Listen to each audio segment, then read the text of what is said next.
Hello everyone, welcome back to our channel ideal blogger. আজকে আমাদের সাথে তোমাদেরকেও নিয়ে যাব ওয়াটার পার্কে। সকালে আমরা খাওয়া দাওয়া সেরে রেডি হয়ে রওনা দিয়ে দিই ওয়াটার পার্কে যাওয়ার জন্য।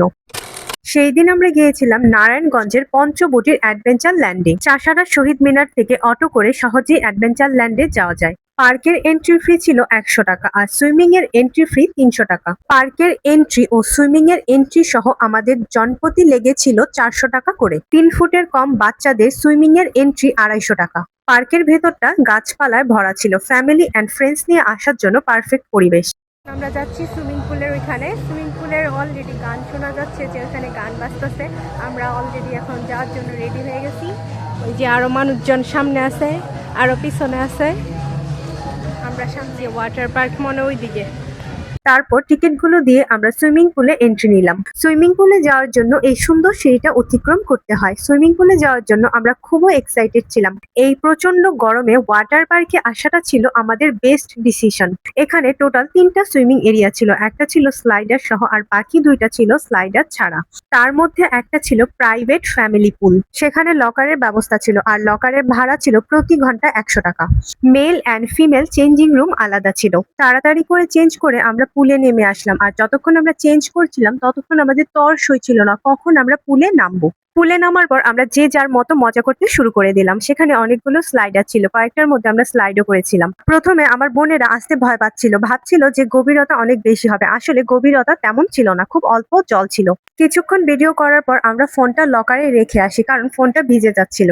আর বেশি ভিডিও করতে গেলে দেখা যায় কি মজা করা হয় না। পরবর্তীতে আমরা এই পুলটার মধ্যেও নেমেছিলাম। তখন আর আমাদের কাছে ফোন ছিল না। এই পুলের গভীরতা মোটামুটি ভালোই ছিল। যত সামনের দিকে যাচ্ছিলাম গভীরতা ততই বাড়ছিল, কিন্তু ডুবে যাওয়ার মতো গভীরতা ছিল না। হাইস্ট গলা পর্যন্তও ছিল।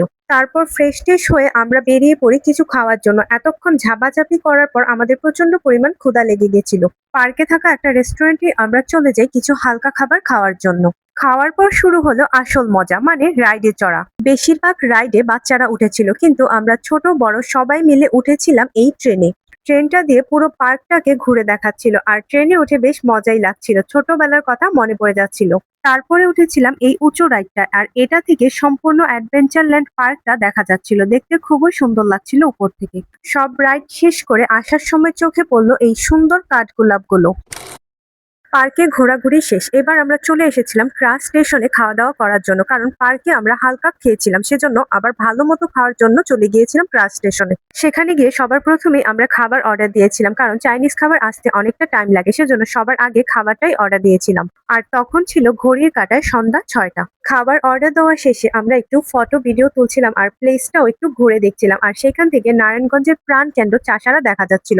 ব্যস্ত শহরটাকে উপর থেকে দেখতে ভালোই লাগছিল। সৌরভ বাচ্চাদেরকে নিয়ে চলে গেল এই স্ক্যাম গেমটা খেলার জন্য। স্ক্যাম এই জন্যই বললাম যে এই গেমটার মধ্যে এমন একটা কিছু আছে যে অতিরিক্ত জোরে ঝাঁকুনি দেওয়ার ফলে পুতুলটা আগেই পড়ে যায়। আর আমাদের অনেকবার হারতে দেখে পাশে থাকা মানুষগুলো এই গেম খেলার সাহস পায়নি।